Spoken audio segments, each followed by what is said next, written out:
Most hospitals are built to save lives, but some were left behind with secrets that should never have been buried.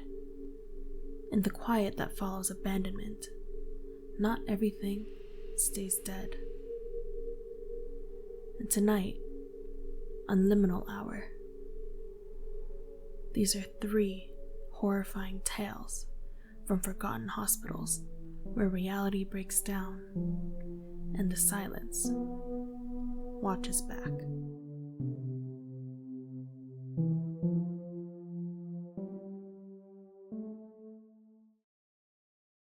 In 2021, a paranormal investigator named Janelle Walker live-streamed her exploration of the Willowgate Children's Hospital, an abandoned facility on the east side of Detroit that closed suddenly in 1992.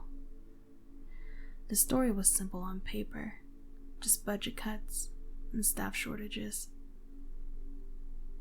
But families of former patients spoke of sudden, unexplained deaths and children going missing from secured rooms. Janelle was a skeptic. Her channel was more about poking fun at haunted places rather than proving ghosts were real. But this place? This one felt different. From the moment she stepped inside, her flashlight started flickering. Not failing, just flickering rhythmically. The air was heavy. Not dusty, but stale. Like old water in a sealed container. She wandered the pediatric ward. There were tiny rusted beds, water-damaged stuffed animals, faded cartoon murals on the wall. And then she found room 219.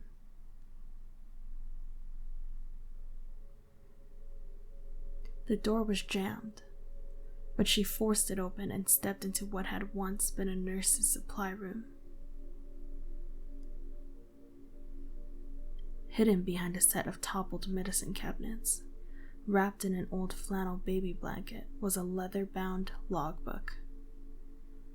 The first entries were mundane, just temperature checks, notes about doses of antibiotics.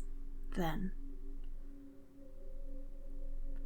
around April 1992, the tone changed. It read, "Patient in room 214 claims the girl on the ceiling is asking him to leave the window open at night. There is no room 214. That part of the building was condemned after the fire." Another entry read, "Heard humming in the hallway. Staff is all on break. Checked the surveillance monitors. No one there. But I saw the curtains in room 206 move." As Janelle read this aloud for her audience, the mood shifted. Comments poured into her stream. Did anyone else hear that kid whispering? Rewind. Something moved behind her. There's a shadow under the bed. But Janelle kept going, trying not to let it faze her. She reached the last page of the logbook. The handwriting was jagged, erratic. They don't want to be patients anymore. They want to be staff. Suddenly, Janelle's stream started glitching. The frames were skipping. The audio warped. And then it cut out entirely. When she returned to her car, she found sticky, child-sized handprints on the back window from the inside. Janelle still uploads videos, but she never went back to Willowgate. And sometimes, during her newer live streams, viewers still report hearing a voice whisper through the static. "Can I help you find your room?"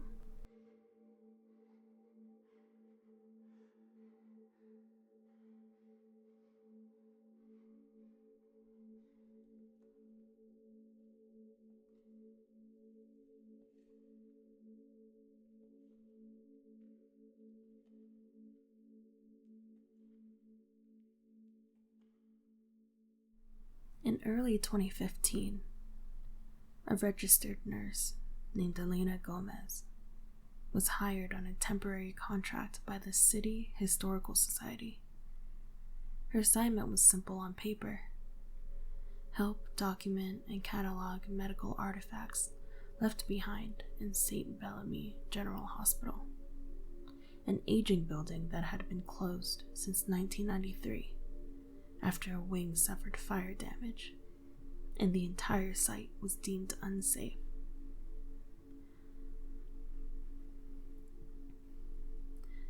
The plan was to reopen a portion of the hospital as a museum. The fire hadn't destroyed everything, and the Historical Society was hoping to restore the East Wing for public tours. Elena had worked in modern hospitals for over a decade. She wasn't superstitious, she was practical. She accepted the job because it paid well, and because she thought spending a few weeks in a quiet building scanning paperwork would be a peaceful change of pace. It wasn't. From the first day, something felt wrong. The silence was too deep, too thick. Even the sounds she made, shuffling paper, her own footsteps, felt like they didn't echo the way they should have. And then, on her third morning, she found a door that wasn't on the blueprint. Room 313. She had walked past that hallway a dozen times by now. There had only ever been a painted-over wall between the staff lounge and the old records office. But now, a perfectly intact hospital room door stood where there hadn't been one before. The room number was partially peeled away, like someone had scraped it off halfway and given up, but it was clear enough. 313. Elena hesitated, then tried the handle. It was cold, uncomfortably cold, but it turned. The door opened with a soft hiss, and inside was something that should not have existed. A fully intact patient room, not dusty, not scorched, and not abandoned. It looked ready. The bed was neatly made, a pillow fluffed. There was a full IV bag hooked up into the stand. A monitor screen softly glowing with vital signs, reading pulse 68. But the bed was empty. Elena stepped inside slowly. It didn't feel like she was alone. But there was no one. No footprints. No signs of movement. At the foot of the bed was a laminated folder. Its label read, "Patient status. Pending discharge."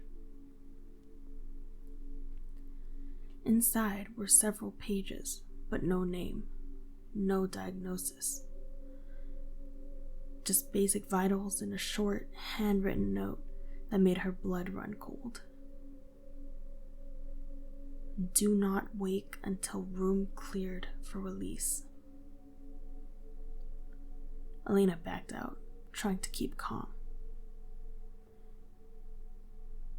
She pulled out her phone to snap a picture, but her battery was dead.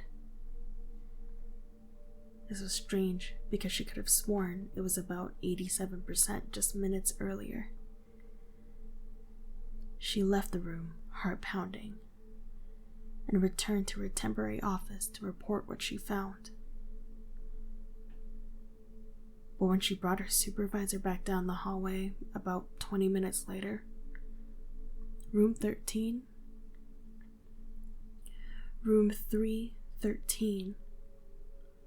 was gone. In its place, a wall. Not a new one.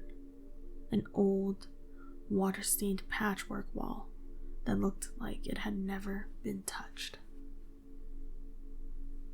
Her supervisor gave her a strange look and muttered something about stress, but Elena knew what she saw. And that night, she was unable to sleep, so she returned to the hospital alone. She made her way to the basement archives, where the original fire reports and patient records had been boxed up for later digitization. And after hours of searching, she found something tucked between two melted file cabinets. It was a leather logbook, scorched on the edges, but still readable. The cover was labeled Burn Ward Rotation, 1992.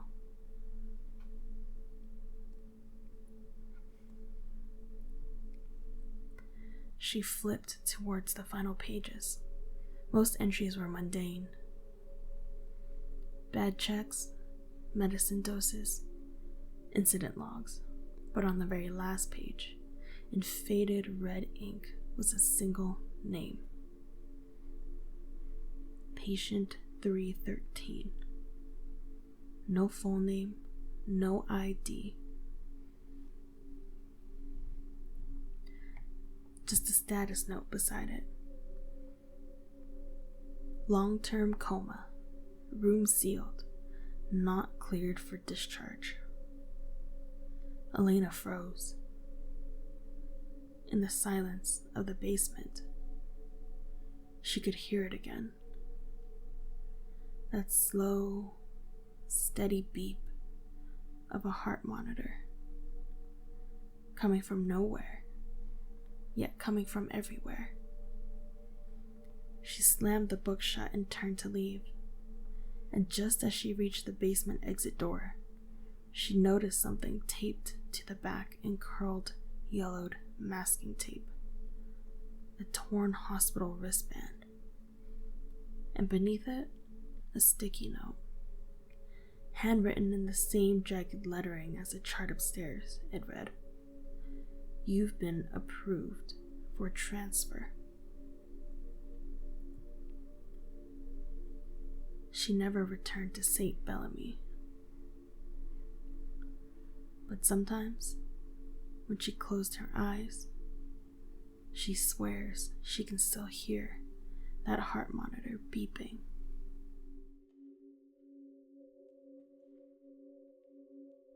In 2009, a group of 4 urban explorers set out to document the remains of Glen Ridge Psychiatric, a sprawling mental institution tucked away in upstate New York. The hospital had been shut down since the late 70s after patient abuse allegations and unexplained disappearances. Most of the main wings were gutted, but one hallway, strangely intact, caught their attention. Behind a heavy boarded wall, they found an elevator shaft. Strangely, it was still powered. There were no floor buttons, but just a worn metal dial labeled B.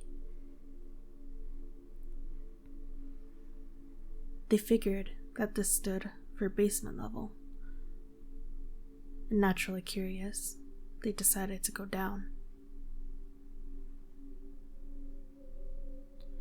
What greeted them wasn't rot.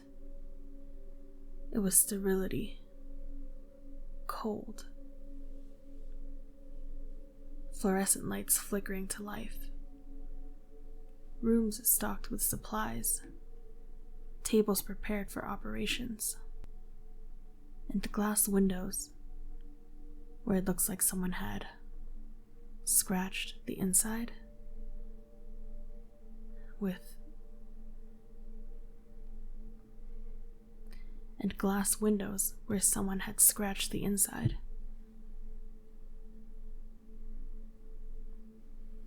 One of the explorers, a guy named Caleb, swore he saw a shadow walk by on the other side of the glass. Freaked out, they tried to get the elevator to get back up, but it didn't return them to the main floor. It brought them back to a slightly different version of the basement each time. More decayed, more twisted.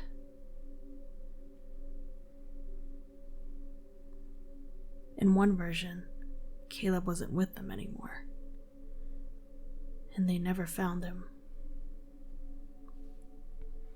In one version, Caleb wasn't with them anymore,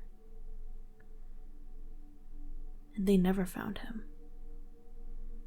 But on the fourth descent, the others found his camera still recording. As they watched back, they realized that the last frame he had left it on was pointed towards a dark room and a hospital bed with something crawling out from underneath it.